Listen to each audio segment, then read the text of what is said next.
Welcome to the Disrupting Obesity podcast. I'm Charlotte Skanes, and I'll be sharing ways to regain control over your body and lose an extreme amount of weight naturally.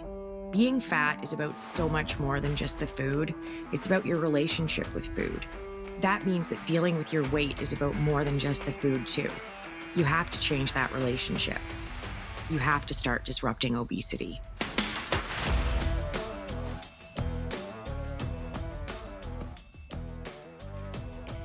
Okay, flamingos, we're going to do 2 Ask Whatevers in a row. Then I'm going to do an episode I'm semi-terrified of, I think. I hope I'm going to do it.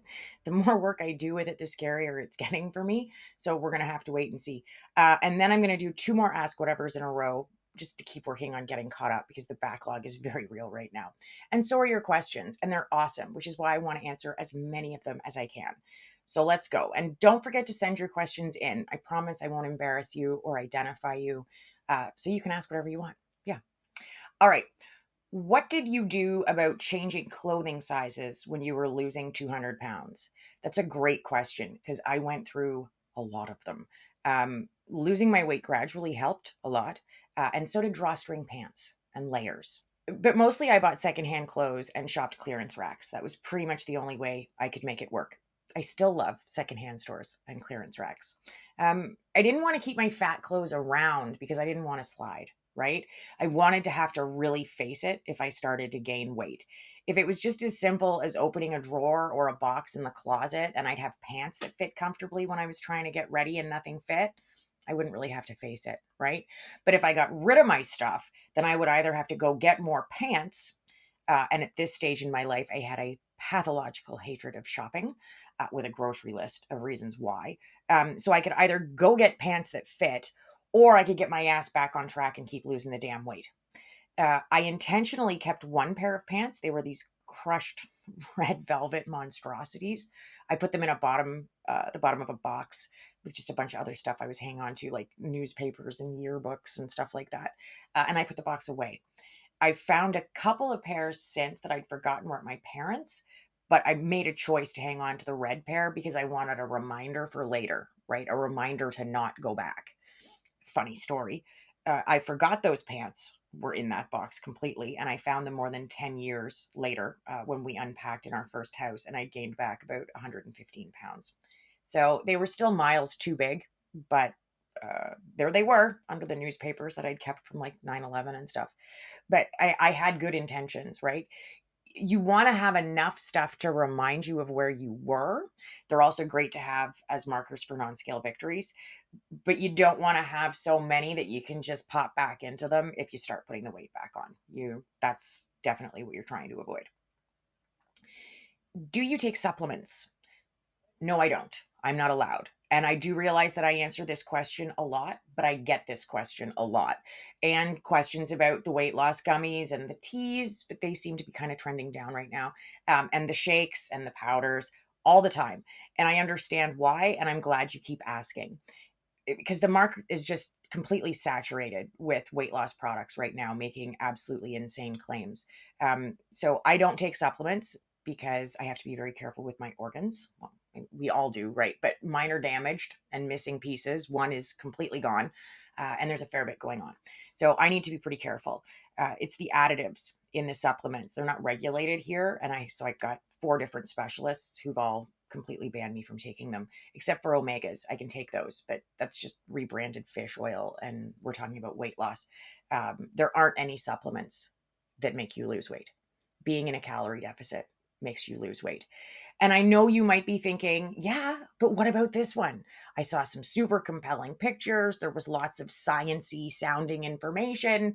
Yeah, no, it doesn't work. And yeah, no, you haven't told me which one it is yet, but it doesn't work. It's all snake oil, all of it. What would break an intermittent fast? Another great question. Anything with calories. And I realize that's not an answer anybody wants to hear because fasting in the morning and, getting to noon or 10 or whenever your window opens up would be a hell of a whole lot easier if you could have your morning coffee the way you like it. But I'm afraid unless you like it black, it's a no. Sweetener's fine. 0-calorie syrups are fine. It's just liquids with calories that break the fast. You can drink all the water you want. You also can't eat anything, even if it has no calories. Technically, I mean, realistically speaking, I don't see how much harm you can do with 0-calorie vegetables. But I mean, how much celery do you want to eat for breakfast? That would just make me hungrier, frankly. But yeah, anything with calories, that'll break your fast. Do you ever weigh your food? So I do now when I'm building out a recipe because I try to be as precise as I can and I want things to be replicable. When I started losing weight, I didn't need to.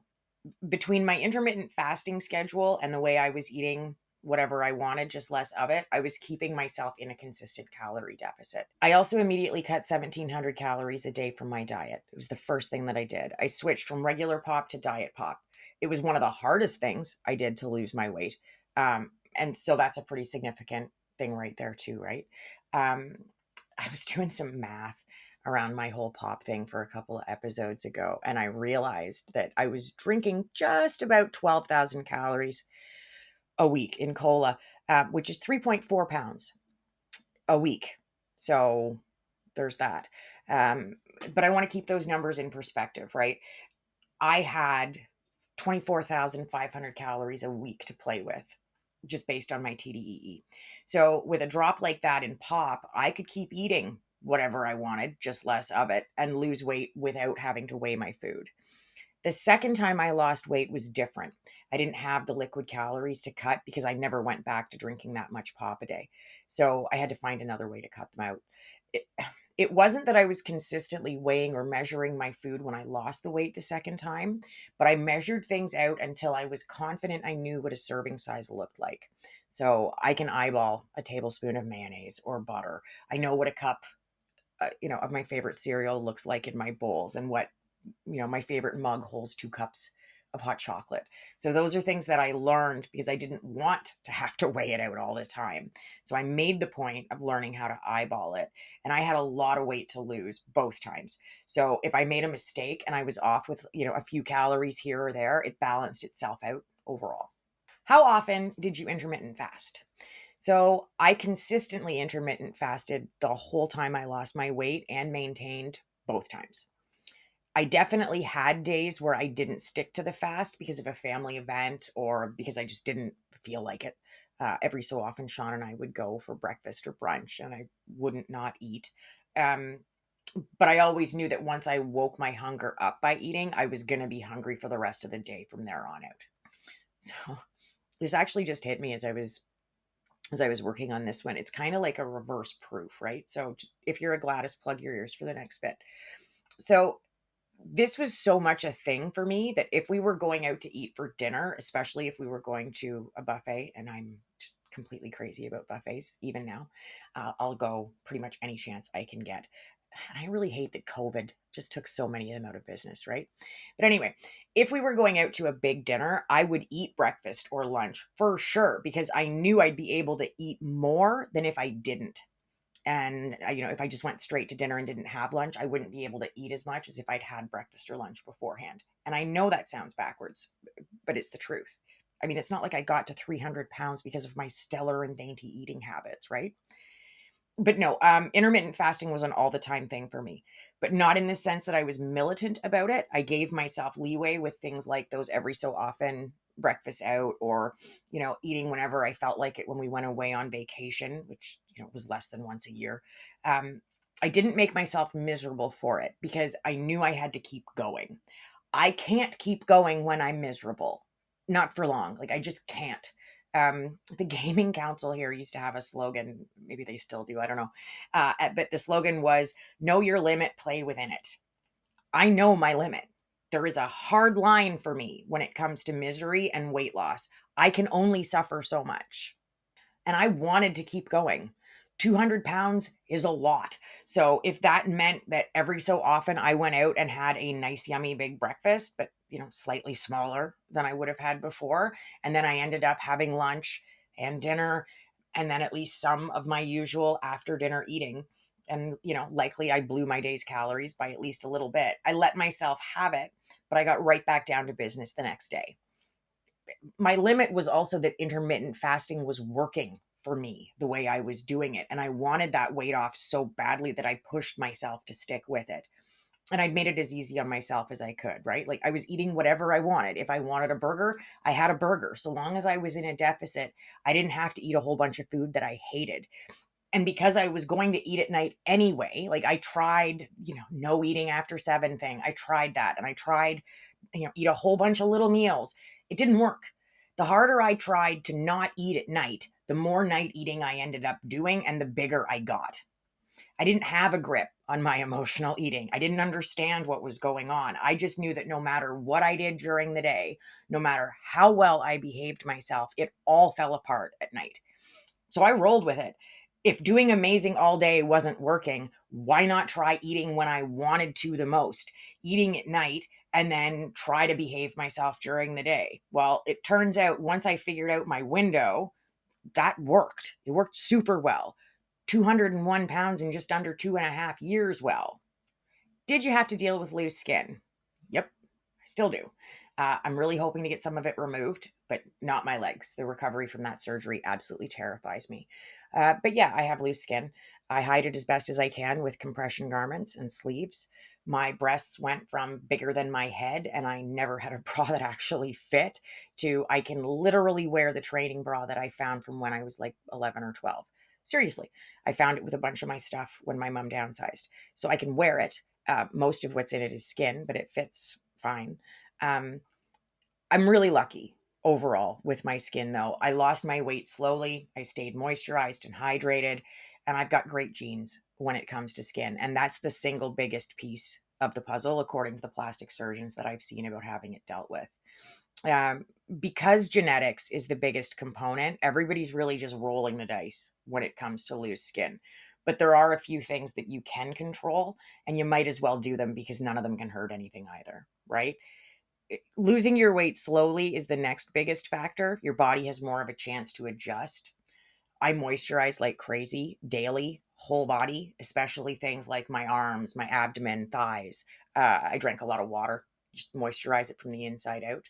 But that's about it. I'm pretty sure that's the whole list. And yes, I know about collagen, Gladys. I'm sorry, but the jury is actually still out on that one. I'm not saying that it doesn't work. I'm saying that we don't know yet. That's all.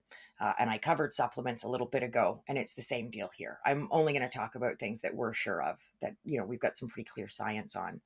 So that's all, and that's all kind of preventative stuff. But the loose skin's here now, and there's really nothing I can do with it at this point except for surgery and compression garments. I still moisturize, but that's just because I'm getting older, and I think it's a good idea. I'm actually drinking even more water now than I did then, but that's because of my kidneys. I've got a 3 liter a day minimum. uh, you do what you can to mitigate things, but you just have to accept that it's going to be what it is. And having loose skin is always better than having to deal with obesity. I lost 185 pounds and gained it all back. The shame is so bad. How do I get motivated again? I'm sorry. I know how hard this is, and I get the shame too. You're not alone. And not just the you who sent in this question. I hear from at least one of you every single day. You're not alone. 85% gain it back within 5 years. And most of them gain 25% back more than their starting weight. It's not just you. And it's okay to feel bad. I don't want to marginalize that for anybody. Just because something is common doesn't make it any easier when it's happening to you. I just don't want you beating yourself up for it. That's my concern. But it is okay to feel bad. That doesn't make you weak or an even bigger failure or whatever your super negative internal dialogue around this is. You can feel bad and still do something about it. You can feel shame and still move forward. So it's okay to feel those things because they're not going to stand in your way. You get motivated by your goals, the big ones and the little ones. Those little ones are just as effective at getting your ass in gear once you learn to use them. You get motivated by focusing on where you want to be and not where you were or where you are. Um, if you'd like, you can get motivated by telling yourself that you don't want to end up like me. flat out on a hospital bed, obese and dying, unable to move, with three little boys at home, desperately wishing that all that time that I'd spent trying to get my weight under control, saying I'd do it, saying I'd get fit, that I'd actually spent it on doing those things instead of just saying that I was going to do it. But I know cautionary tales don't work. But this is still why I do this. I don't want anybody to go through what I went through. So I just keep yapping. Did you have gastric bypass or balloon surgery? Please don't be offended. I'm not a Gladys. It's all good. I'm not offended at all. I can totally spot a Gladys, so there's no worries there. Gladyses are mean. They want to hurt people, or they're instigators. This is just an honest question, and honest questions don't ever offend me. But I do understand why you'd worry that I'd be offended. Old me would have been the me who lost the weight the first time. I would have felt like you were taking something from me by asking me that.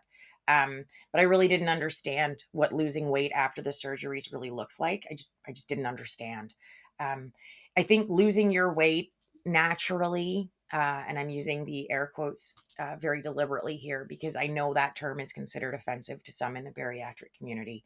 And I truly don't mean it that way. I just don't know what other word to use to mark that delineation. Without medical intervention is a bit of a mouthful and potentially even more offensive. Here's the thing. We're at war with obesity right now. Do I think surgery is the ultimate solution it's often touted to be? No, I don't.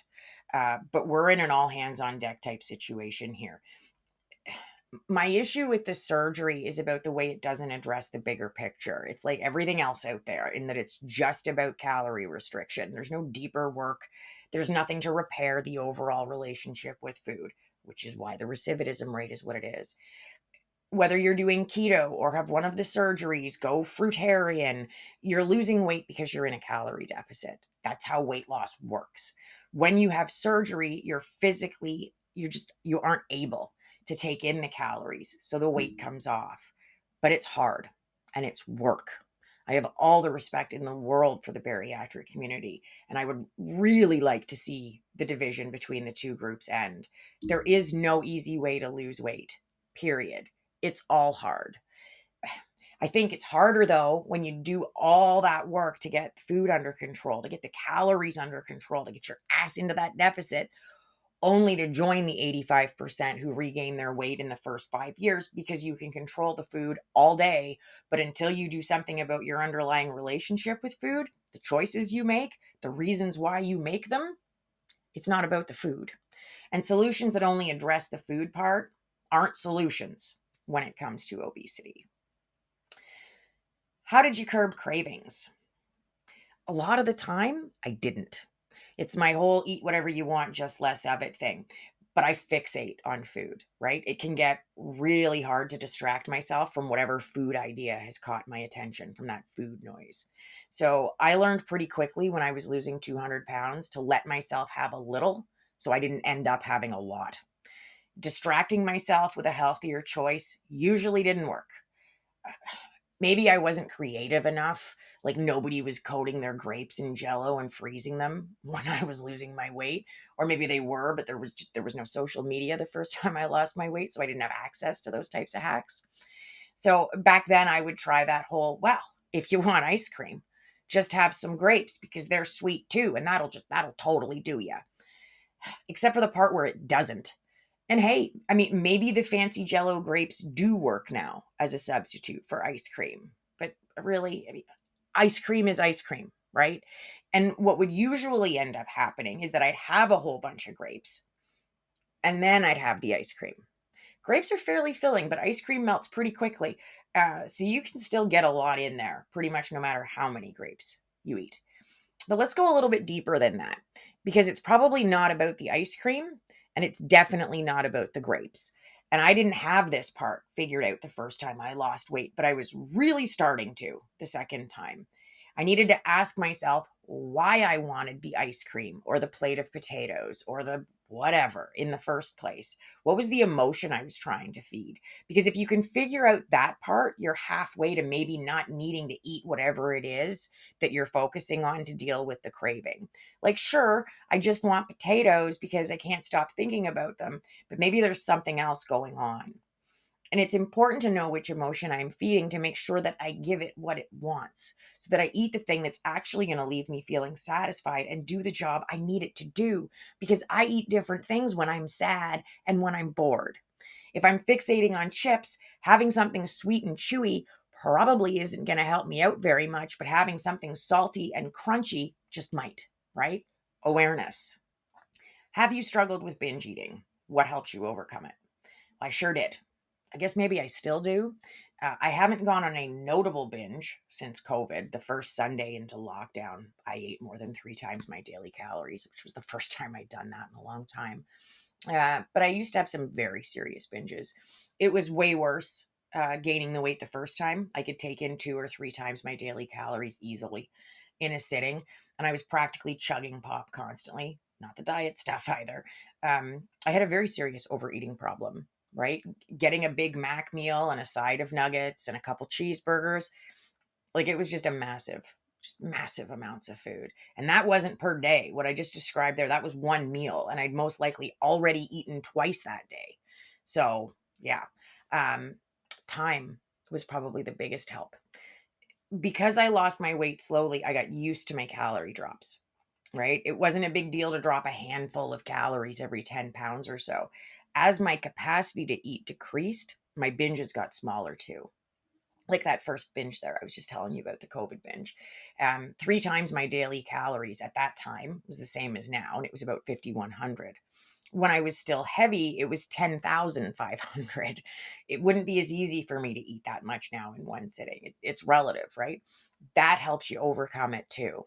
You got to keep things in perspective. A binge isn't the end of the world, and beating yourself up when it's all over isn't going to help anything. It's definitely not preventative. It doesn't work that way. I mean, it looks great on paper, right? I'm going to kick the crap out of myself because I went on a 12,000 calorie bender, and I'll feel so bad that I won't ever do it again. Yeah, no, it doesn't work that way. It's not even close. You already know that doesn't work because of how many times it's happened, which would be all the times that it's happened, right? Every single time. It's more like you go on the bender, I kick the crap out of myself, I feel worse than I did before, I maybe do a little better, whatever that means, for a little bit, and then I just end up binging again. You don't interrupt the pattern that way. You've got to 3A weigh it. And the first part is the worst. I know it really sucks, but just hold on and bear with me for a second. It's awareness. You've got to track your binges, even when you go over your daily calories, especially when you go over. And I know you don't want to know how bad it got. I get it.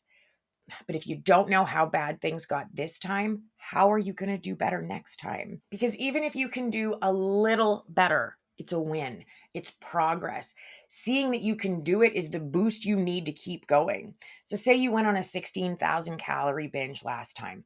Next time, and I don't do the all or nothing bullshit, so don't start with me, Gladys. It's all well and good to sit up in your ivory tower saying that we should all just never ever binge again, but it doesn't work that way. So, how about we have a plan instead of putting all of our eggs into one basket that's so riddled with holes that they don't stand a chance? Next time, you're going to keep it to 15,000. It's progress. It's the right direction. If your binge was 5,000 calories, shoot for 4, shoot for 4,500. Just make progress. Keep going and forget about Gladys. I'll deal with her. But you know what? Let's deal with her right now. Why not? I think it's time to just move right into the good for you, Gladys question of the week. All right. So back in January, I did a post about poverty shaming in the weight loss community. I'm going to try not to get too ranty, but I do get a little bit torqued about this one. People are eating what they can afford right now.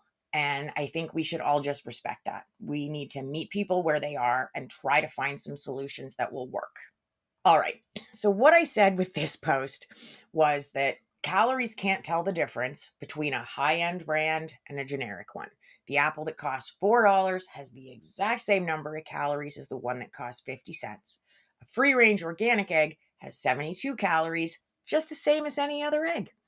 Now, even though that's all just true, I knew it was moderately divisive, I guess, because I mean, I use the word organic, right? And that one can draw the Gladyses in.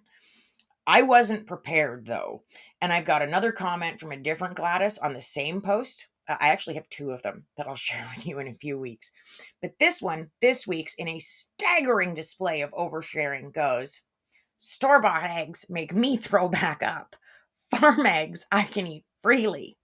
Well, isn't that something? Good for you. Oysters make me throw back up. Do I get to shame other people for eating them? I could get some t-shirts made up.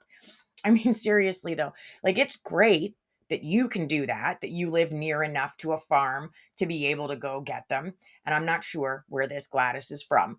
But where I'm from, the farm eggs, while delicious and lovely, and I couldn't be more supportive, more for just supporting farmers generally, but they are more expensive than the store-bought ones, which, oh yeah, if I'm remembering the whole point of that post correctly, that was the whole point.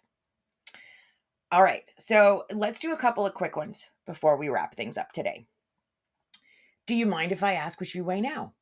Nope, I don't mind at all. Given the space I'm in, that seems like a completely fair question. I weigh 137 pounds.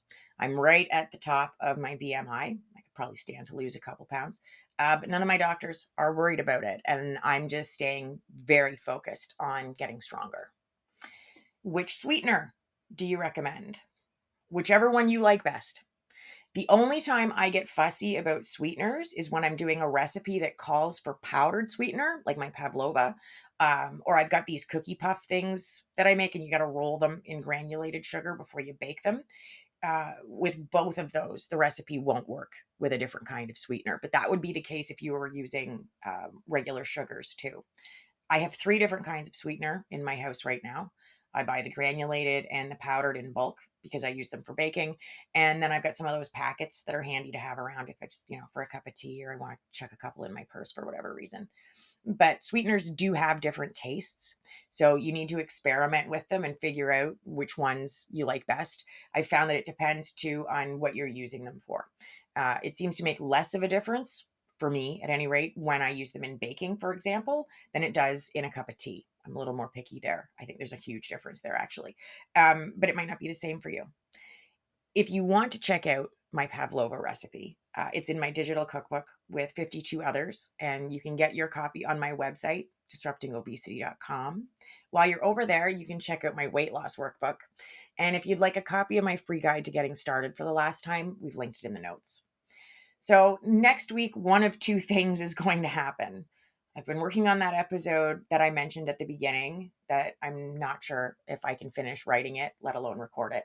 But if I can, that will be next week's episode. And if I can't, it will be Ask Whatever 14. Keep trying, keep tracking, don't be intimidated, and don't give up. You've totally got this. Thank you for listening to Disrupting Obesity with Charlotte Skanes. If you know it's time to take back control, lose the weight, and keep it off, reach out to me privately with a direct message on Instagram that says ready, so you can start disrupting obesity.